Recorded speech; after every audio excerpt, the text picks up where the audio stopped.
initially we were in South Lebanon, so we had the South War between, Israel, Syrians. My mom used to cover my ears, so I don't hear the bombs. We always try to take any negative experience and to adapt it positively in our lives, and that's the human survival scheme, right? If we don't do that, we don't survive. I worked on myself. You don't expect to find out the path on your own just out of nowhere.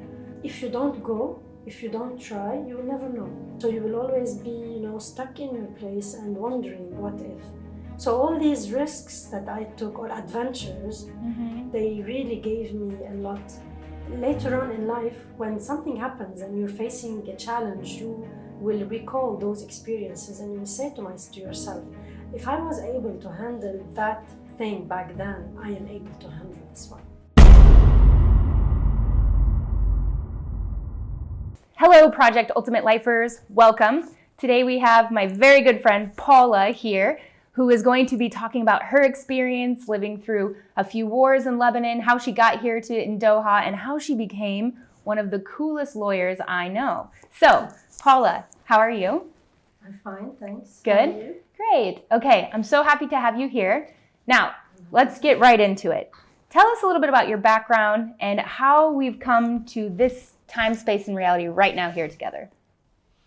So if I want to go a little bit in history on my background, so I'm Lebanese, and as you mentioned, I lived a couple of wars, but luckily I was very young when really like the peak of the wars were happening in Lebanon.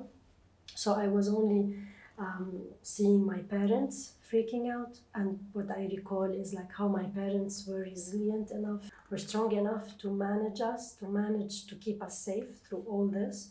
And for me, I just had to just sit and play, being a little girl, we just sit in the shelters and just spend time. We just moved around from shelter to shelter depending on where we were, because initially we were in South Lebanon. So we had the South War between, Israel, Syrians, and everyone that happened to be in Lebanon at that time. And then we moved out of that to the coast, to the Beirut near area. And then we had the civil war, the internal troops fighting in that area too. So we kept moving around. Then we moved back to the south when the south was calm for a while. So that moving and that changing of schools and losing friends had also some impact in my life. I could think of the negative impact of it, of me thinking that, okay, I will never have consistent friendships. I will always have to find new friendships for myself, and it's never there to last. Yeah, even relationships were never to last, because I would always move around and lose a house here, like someone will occupy our house for a while, then I would lose my contacts who used to come to my house, because we didn't have mobiles at that time, so they could not contact me. So I would have to restart after we had that house evacuated through legal proceedings. Then we had to move back and rebuild relationships as well. And then when also we were moving from schools to schools, obviously we had to cope with new systems, with new teachers, with everything. So that background of moving and coping and adapting will also impact me positively, because we always try to take any negative experience and to adapt it positively in our lives, and that's the human survival scheme, right? If we don't do that, we don't survive, and we don't develop in the right way.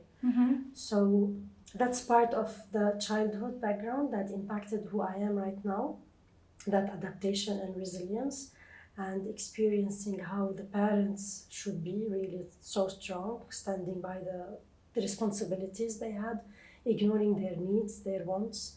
At a certain point in time, we did not go out, we did not live the childhood that my kids are happily now living, thank God.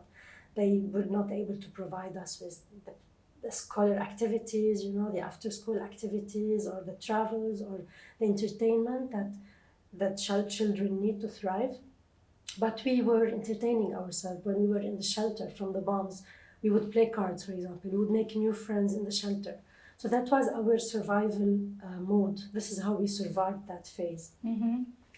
And yeah, even when I was a child, I still remember some like tragic events, how, you know, we witnessed some scenes, some war scenes, and how my parents tried to cover us, how my mom used to cover my ears, you know, so I don't hear the bombs, and how they wouldn't talk about the stories they've seen, like when we were running around in the car from one shelter to the other, and what they could see, which we were not able, we were not meant to see, sitting in the back seat of the car, and how they managed around it. So all this like maneuvering, if I may say, also taught me something growing up about maneuvering things, about, you know, like um, um, being responsible for others, and showing what should be like, you know, the way of seeing things instead of the actual things of how you see it.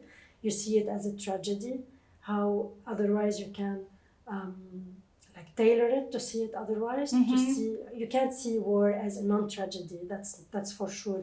You can't really change how war is into something positive, that can never happen, but you can build some sort of a resilience and adaptation and strength. And I think that's the positive outcome, the only positive outcome that you can take out of such tragic events in your life. Mm-hmm. So that's about the war. Now, other events, of course, like everybody, you know, we are all subject to negative experiences in our life, be it in health, in profession, in personal life. That also helps to build what we are now, right now, and the way we actually use or make use of these experiences. So I had experience in my personal life, of course, like everybody else had, but mine was that I got married with a person and it didn't work out, so I got divorced in an environment, you know, like Lebanon, and the community in Lebanon at that time wasn't so open to that, although it was a little bit probably opening up to these things at that time, and now it's like a normal thing to be divorced in Lebanon. But at that time, and the way I was really embraced and supported by my family, how this got me through it really smoothly. And when I think of it now, I think of, oh my God, how did I go through all this? And I survived, and I'm still like sane. And then when I think of it, it's all the family support, the family understanding and trust. And after that, I'm like, you know, I had my professional life. And part of my personal life was also there all the time in parallel, going through my life until I met my husband now. And now we have a very happy family, lovely family, thank God. And that experience in my personal life helped me succeed in my current relationship, because you know, I learned from it. I didn't just kept on repeating the you know, the same pattern of you know, finding those relationships that don't work for me. And I really shifted to this correct pattern. I worked on myself, so it's not just the experience and the observation and the, you know, because you don't expect to find out the path on your own just out of nowhere. I had to read stuff, I had to see some videos, to do some trainings, and there's nothing wrong with that, and that's totally good and recommended. For a person to shift from a situation to a better situation, we need help.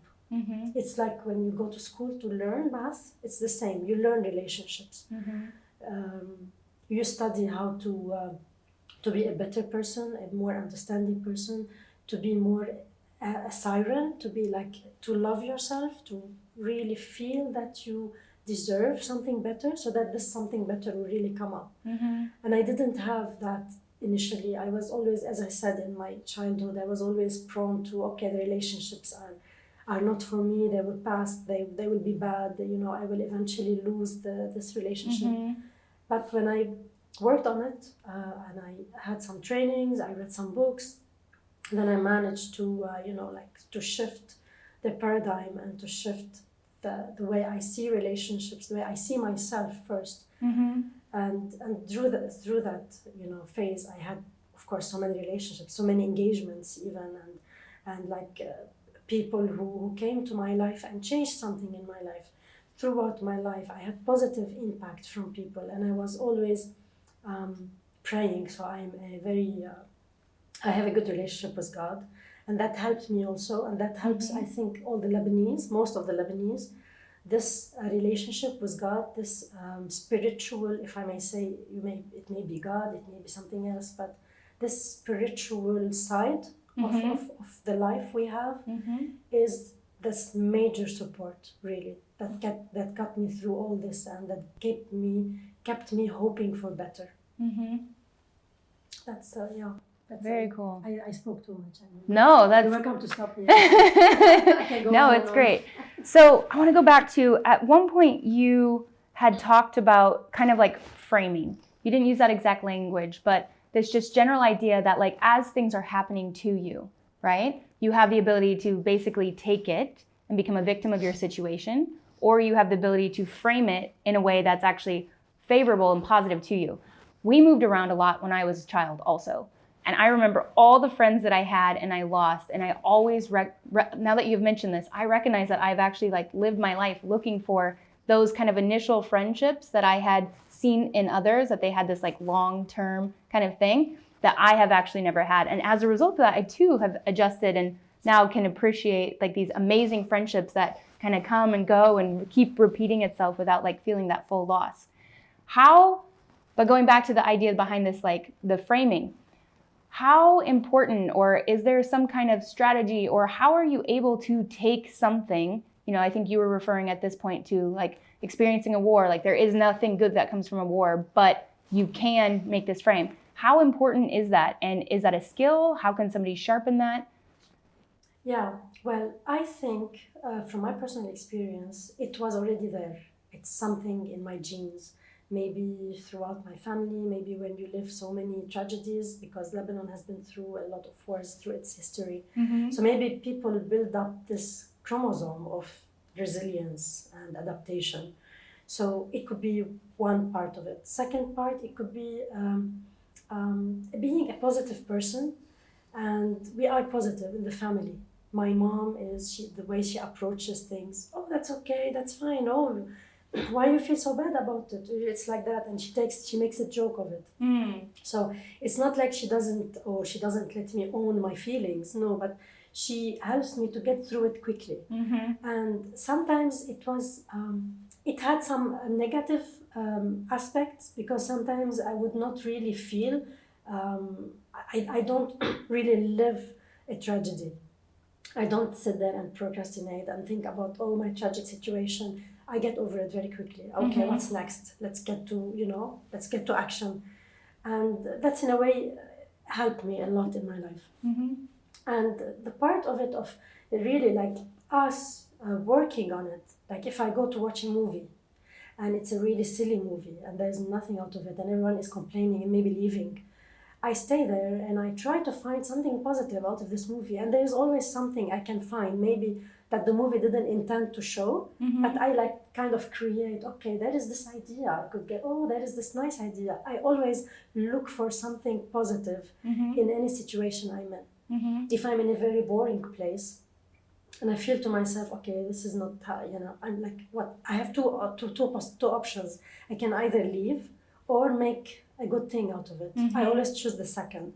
I'm here now. I have invested time in coming all the way, for example, to a certain event, and I have to find a way to benefit of that event. So I look for something interesting. Maybe I meet a new person. Maybe how we met. Well, that was a positive event all the way through. But I think it's the thing that we can add. Let's say you have this gift of adaptation and being positive.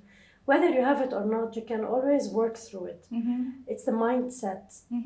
Just to remember to it's very easy to get impulsive and to react to something negative that's happening, the normal human reaction, like I just leave this place or I have this negative reaction to it. And what is not easy is to take a moment, think about it, and switch into the positive mode, into the mode of I'm gonna get something out of it. Mm-hmm. I'm going to take it positively, and I will end up enjoying what I'm doing or what I am, because I don't want to waste this opportunity. There's, of course, something out of anything you do. There's always a reason why you're here. There's always a reason why this happened. Find that reason. If there wasn't any reason, make a reason. There's no harm, because at the end the result is one. The result is positive. Mm-hmm. Whether there was a reason or you made that reason or you created that reason. Mm-hmm. Yeah, I think it goes back to the framing, right? So recently, my car breaks down. I'm about to leave Doha. I'm days away, less than days away. And the reframe is, the frame is, this is happening to me. And I think this is what people do a lot, like, oh, this happened, it's happening to me. The reframe on that is, it's happening for me. Now everybody's come to my apartment and I get to say goodbye, and now I'm just handing off and doing. So it's actually like, it's not ideal, but there's a way to reframe that I can actually make a negative into a positive. This sounds a lot like emotional intelligence. Are you familiar with this concept? Yeah, well, you can name it. It's part of emotional intelligence. How would you define emotional intelligence? So emotional intelligence is partially internal within yourself, how you deal with your things, and also there is a part of it external as to how you deal with others. So that part of it is internal, how you manage your emotions and how you frame them, as you said. But the external part is really important. It helps you succeed in life. Mm-hmm. And I think that the only times that I succeeded is when I put that emotional intelligence in function, in action. It's when you feel you're sitting with someone and you want to say something or you want to do something, then you feel if it would be appropriate or not, mainly. And then you hear what the person is not actually saying, behind what the person is saying, or you see behind what the person is expressing. It's like, for me, part of it is empathy, is sympathy, sympathize and empathize with the other, feeling what they're feeling. It should be, like, there is a thin line between being emotionally intelligent and being a pleaser, where we need to know when to stop. So yeah, I have this tendency sometimes to be a pleaser, like, okay, they are expecting me to say that or to do that. Okay, I want to be nice because we have that in our background. We have to be nice to others, and not others should like us. But then I have to manage that in a way. It's not easy. That I don't want to upset people. I don't want to be like I don't want to be inappropriate to people, and at the same time I don't want to be pleasing those people. So there's that in between consideration. Can you think of any specific examples of whether it was in a business type setting or a personal setting where you were able to put that at the forefront and you got the outcome you desired? Absolutely. Part of it is intuition as well. So sometimes you get like some idea, right? You get an idea in the background, and because you're emotionally intelligent, whether it's emotional intelligence or just intuition, it can also be both at the same time. The way you put it in action, like I'm sitting in a meeting, for example, and I hear people talking things, or I read emails, and I feel that email, like impulsively, I would reply in a certain way. Then I draft my reply, then I stop. Then I go, I drink some water, I stretch, then I come back. In critical email situation, then I read it and I revise it totally to be more appropriate to what that person would be feeling or would be thinking when they wrote their email in the first place. So it's a bit like putting yourself in the other's shoes and feeling what they're feeling, hearing what they are saying behind what they're reading. Because in email you can't really see or feel what the way they are acting. And so the way you reply in such instances is what impacts the way you are viewed in your environment, in your workspace. So I try not to be impulsive. I try to maintain, to check my ego always, to keep my ego at check, to maintain a certain level of professionalism. and at the same time addressing what the person may be really concerned about, even if they don't really know how to express it. I know that, okay, this person is concerned about this thing, so I will address it on time and I will make them know that I'm addressing it. And that gives comfort to the people you're dealing with. And that is reflected, eventually on how you're viewed in your society, in your work. And that helps you, rise to the level or to the place where you should be. Mm-hmm. So you're a lawyer. Tell us a little bit about that. And then how have you effectively been able to apply emotional intelligence or some of these strategies in the workplace and then as a leader in your workplace? Kind of frame what that looks like. To start with why I became a lawyer, I always felt growing up that I had that logic and that ability to talk and to translate others' ideas. So I was always responsible when I was in camps or at school.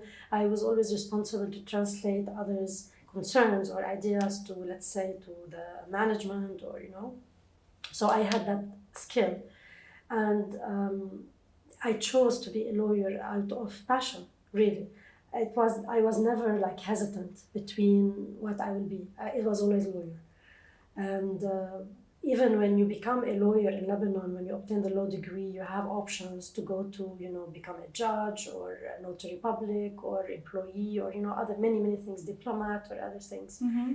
I never thought of anything else, just lawyer.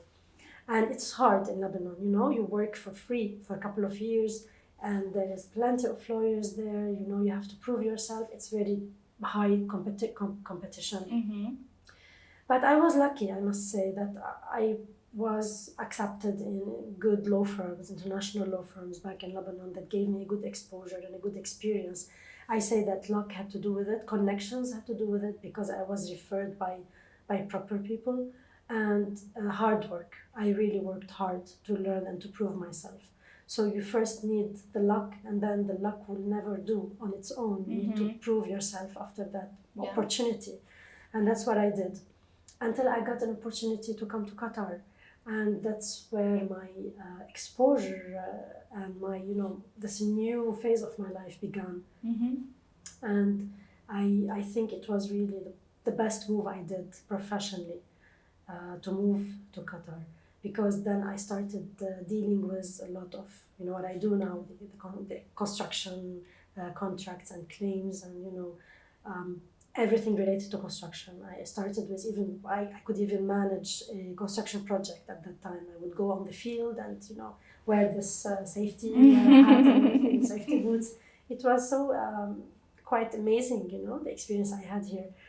And then I moved on and on, because I was always working hard in what I do. Let's say I started as a paralegal, and I did really good. So whatever you do, whatever you get as opportunity, you just do it good. If you're serving coffee, do it good. Mm-hmm. Whatever you do it good with passion, and you will automatically, grow up the ladder. And it was so fast, like within 5 years, I became a contracts manager on a major project in Qatar. And then I wanted to learn. For a while, I stopped learning. It was also easy for me and now repetitive. So I fought to change, to move up to another division within the company, and I moved to the claims division after some fights to be able to move. And then when I moved, it was a total new exposure on just claims, So, and then at a certain point, I also felt, okay, now I know about claims. Okay, what's next? Mm-hmm. Then I got this opportunity within my current company to actually function as like grabbing all my background, my experience all together, to become an in-house legal manager. So this, I used my background as a lawyer from Lebanon, my background as contracts manager and claims in construction, because my current company is construction consultancy and advisory. So all this background I used. I never focused on only one area. So now what I'm doing is everything. corporate contracts to construction to claims, everything, and even strategy and management advice. And the good thing is that I enjoy what I do, and that helps me learn quickly. Because in every environment, I'm there to learn. If there's nothing to learn, I'm not interested. Right, I hear you. And when I learn quickly. I really work hard. So the first few months, I could work on indefinite hours until I'm really until my brain cooks. This is when I stop. And that helps me adapt quickly. And I think also with my background as resilient and adaptable and positive, all these character aspects, I may say, have helped me also show that I can lead properly. I can solve problems and how do you say that, result oriented. I just want the result. I don't care about the hassle and bustle, and you have concerns, okay, take notes of the concerns, we'll address that later, let's not target on this we need to achieve. And that's what I've been doing. And I obtained, I got the head of legal. I got promoted to head of legal within a year and a half only with my new company. And now I lead all the legal department within my company in all the GCC and Europe. So it's an international company, and my role is growing because we're increasing the business, we're expanding, we're opening new subsidiaries and branches, and I'm also recruiting new resources. And the company is supportive because they know my background. They didn't fetch me from that position. They know that I had to go through that learning curve, and they're supporting me and they're seeing the growth. So that also helps. So to sum it up, first of all, the character, the resilience, the adaptability, the positivity that you grow within yourself, and then the opportunity, and then the hard work. I can't stress enough on hard work. And the emotional intelligence. Do you know how to show your hard work and what part of it? So I don't always show what I'm doing. I'm not always copying my boss on everything. Only be smart about what to copy, what not to copy, because you don't want to give this impression to your boss that you're just working here to show him that you're working. You want to show him the results. And if the results are clear enough to show all your hard work, that's enough. If you feel that in certain area your boss needs to know you're addressing the situation in a certain way, you have to be subtle about it and know really, and that's where emotional intelligence is key. To evaluate and to know what to inform, what not to inform, what to brag about, what not to brag about, in a way that, okay, he eventually will know about this thing, so let it be known indirectly, not coming from me as bragging, because then it will have a counter effect. So that's a bit tricky, and sometimes we learn from our mistakes. The deal is not to have great or fatal mistakes, just minor mistakes that will only teach you, not destroy you. What would be some examples of minor mistakes that we should make? Because you hear a lot in general philosophy, go out there, make mistakes, learn from them. What would be a fatal mistake? Well, I wouldn't say go make mistakes. I would say go, and if you make mistakes, because we're not here to make mistakes, that's a dangerous mindset. The mindset would be to avoid mistakes, but if mistakes happen, then fine, work around it. Examples of mistakes would be, I'm not sure, if maybe talking or saying something, and then probably cracking a joke that's not in the right place. Sometimes we feel so comfortable in an environment that you may crack a joke that may not be appropriate and that would fire back on you. I actually saw it on TV once. I mean, it happened with me. I'm not sure if it fired back harshly or not, but I know that I regretted it later on when I reflected on it. And I said, I need to be careful how to joke about things. You may feel really so easy and so assertive and so comfortable in your position. Okay, I'm the head of legal, I can say whatever I want. No, to the contrary. Now that I'm in that position, I need to really be careful. At the same time, it depends on the forum where I am. If I'm with my team or if I'm with leadership. and with divisions or with, like technical people. Mm-hmm. Really like know what to talk to whom and when. That's really important. I always, before I get on a meeting or on a call, I observe for a second. Okay, I'm meeting with these people. That should be the scheme of my talk. This is how I should behave in the So you're call. setting an intention, clarity for yourself going into the conversation. Yeah, a frame. Like, this is how I should be talking. I should not get to that point or this line. But if the opportunity is like, if the boss is cracking a joke and I can respond with another witty joke, then it's fine. So it's really so, as you go through, you need to evaluate and you need to be quick in evaluating at the moment. Yeah, I was telling you an example. I was watching a TV once about some lottery, and the presenter, that is very, very old national lottery game in Lebanon, and the presenter was cracking a joke about like her numbers, like 3 of her lottery card came on the screen, and she was happy about it. Then poof, it went to a different number, so she didn't win. And she cracked a joke like, I've been here for 30 years and this is the first time I get something. It was cute, but she was not there the next day. Because you can't joke that you've been on a lottery scheme for years and you have never won, and this is the first time you actually get only 3 numbers. It defies the purpose of the publicity of that lottery. Now you are, if you're saying to the public, don't waste your time. This lottery will never, you will spend years and you will never get any numbers there. Oh man, I could see myself doing that. So when I heard her say that, I was, oops, she's dead. And the next day, I don't usually watch this. I don't watch it, but by chance, this episode, I was there waiting for someone or like just sitting, and I watched it by chance. And the next day, I made sure to just watch it to see, and she was no longer there. It was a fatal mistake. Okay, note that. Very interesting. Okay, something you had mentioned was talking about the fact that you work for an international law firm. Okay, so you run a team that I'm assuming is multicultural, very diverse in the people who are on that team. What have you learned and what are you always mindful of when working multinationally with different people from different backgrounds and cultures? And how are you sensitive to that? Yeah, that's really a great question. And so to add to that, to make it harder for you actually, I don't work with a law firm. I work with a multinational construction consultancy firm.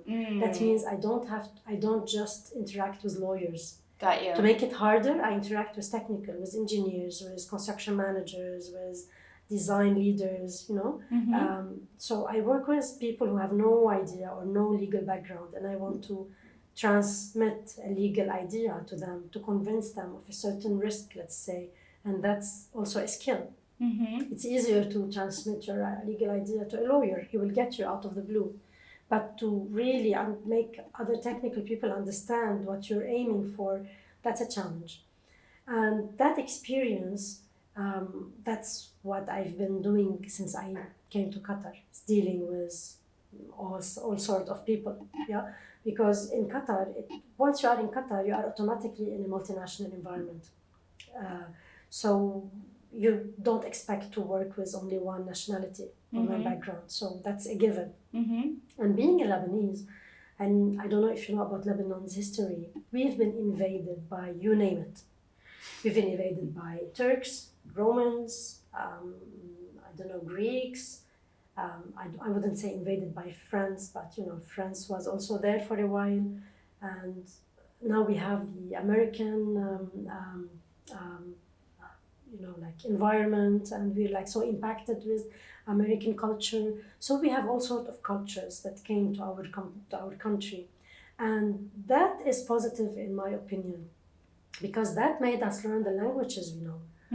You can't find a Lebanese who knows less than at least 2 languages or 3.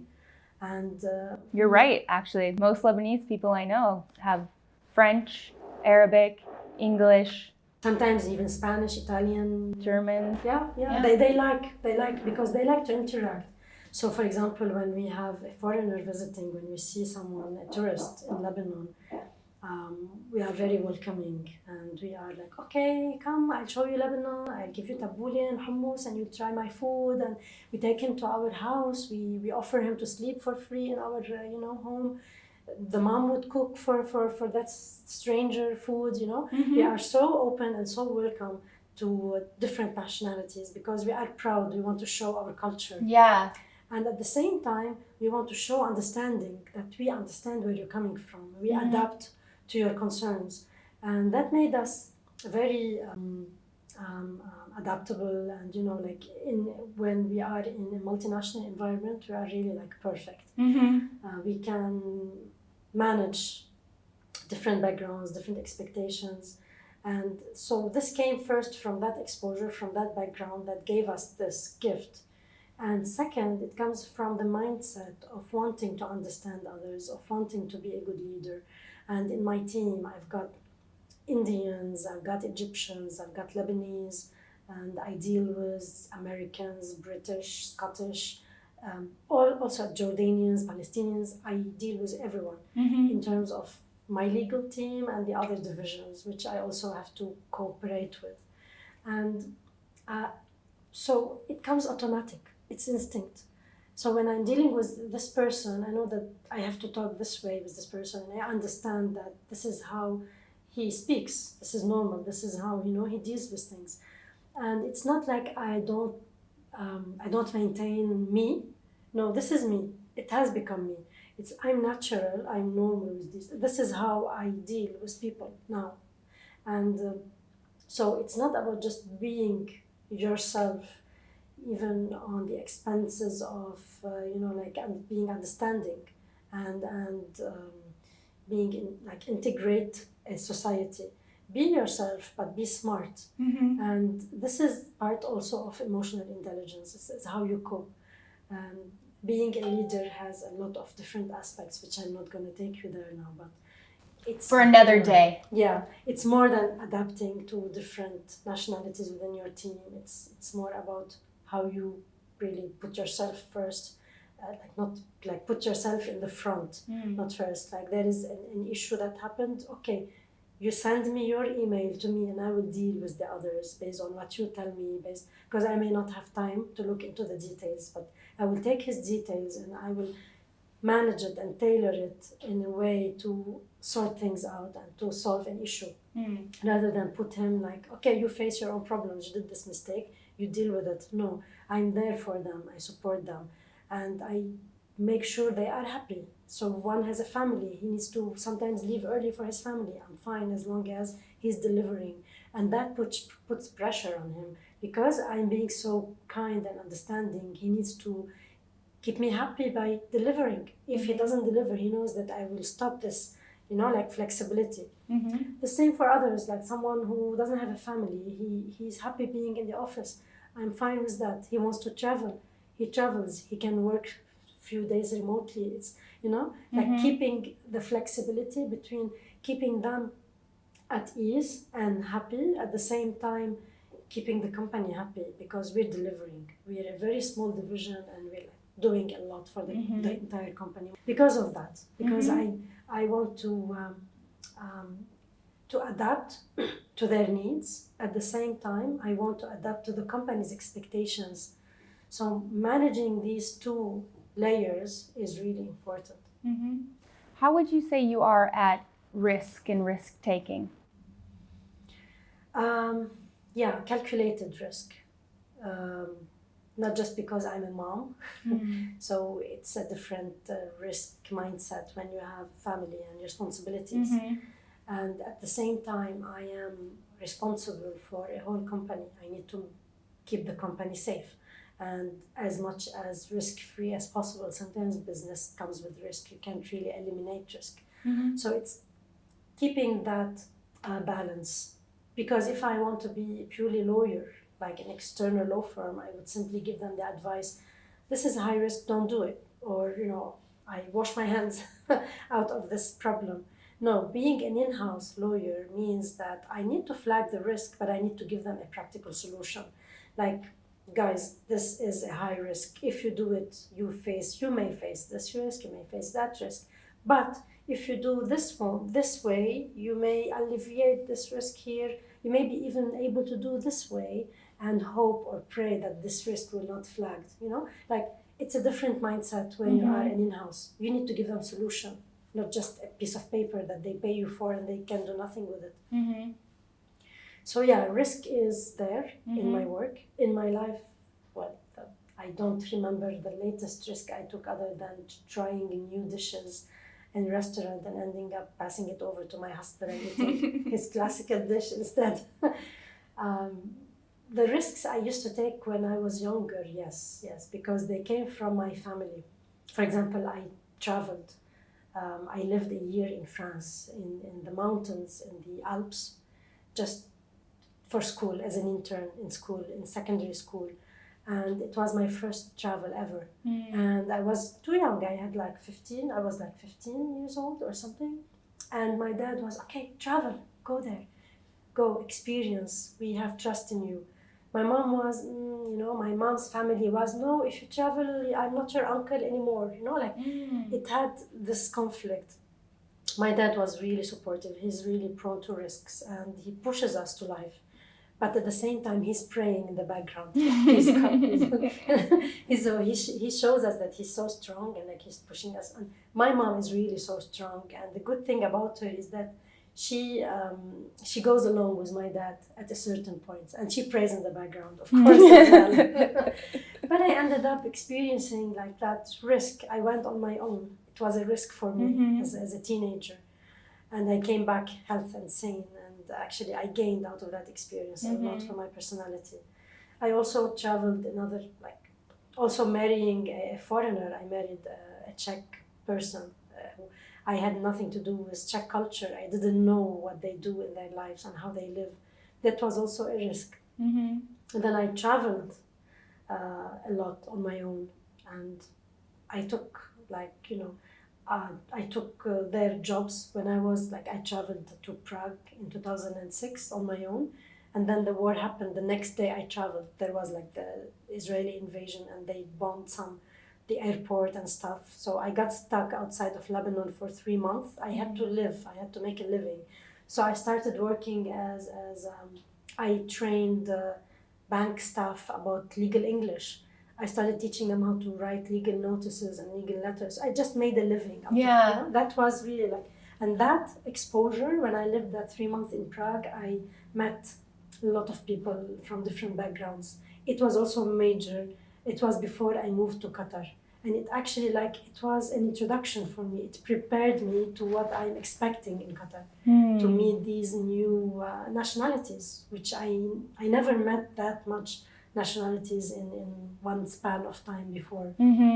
So all these risks that I took, or adventures, they really gave me a lot for my life with really minimum risk. Because I was lucky, because God was there, because my parents were praying in the background, I don't know, but I managed through all these things sane and safe. I'm starting a tradition, I've had a tradition, I'm fine-tuning the tradition for this channel. But as we kind of wrap up the interview, which you have an amazing story and will absolutely hash leadership because I'm just building my own company for the first time and learning so much. So that'll be an amazing conversation for December. As we're kind of wrapping up, if there was somebody who was maybe afraid of taking risk or wanted to do something like travel or start a new career, right? At Project Ultimate Life, it's all about developing the mindset, the belief systems through giving yourself evidence to show that you can do something. And I feel like your story really has a lot of synergy with this concept that the more that you do, the more you learn to adjust and the more resilient you become to a point where you become this powerhouse of a woman who can basically, problem solve almost any solution. If there was somebody at the beginning of their journey, they're young or they're ready for that next chapter change, what would you say to them to kind of inspire, empower, or motivate them to just take that risk, go into that direction, and live the life that they desire, their ultimate life? I would say calculate the risk, definitely, somehow. Try to figure out what the risks may be, but go for it. Go for it, because what's the worst that can happen? it can happen to you anywhere, anytime. It might as well happen while you're experiencing something new and learning and finding out what you can or you cannot handle. Because throughout the life, when you go through extreme experiences, later on in life, when something happens and you're facing a challenge, you will recall those experiences and you will say to yourself, if I was able to handle that thing back then, I am able to handle this one. Mm-hmm. So whatever you go through, save it in your mind. Don't lose it. Don't lose any chance of remembering something that would help you in the future or would support you solve a problem in the future. And if you don't go, if you don't try, you will never know. So you will always be, stuck in your place and wondering what if. And it doesn't mean that if you're stuck in your place, nothing will happen to you. Anything can happen everywhere, anywhere. When I traveled to Prague in 2006 and the bombing happened the next day, I thought to myself, maybe I was lucky that God brought me here, because maybe I would be passing on those bridges going to work to Beirut and I would be bombed. So maybe God protected me by sending me on this adventure out of nowhere, just to go there and spend these 3 months safe in Prague until things settled in Lebanon when I came back after all. So you never know the thought that is coming to your mind to do something or to go somewhere.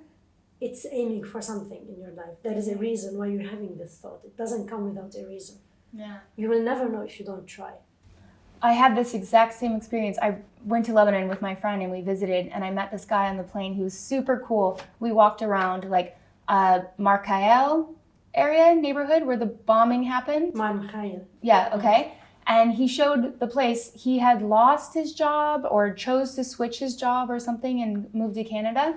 And he showed me his office where it had been bombed, and he showed me pictures of where he would have been sitting had months or year, I'm not sure the timeline before, had he not made that choice. So again, another way to reframe and to frame it and taking something not so great and framing it into a different way that actually could work.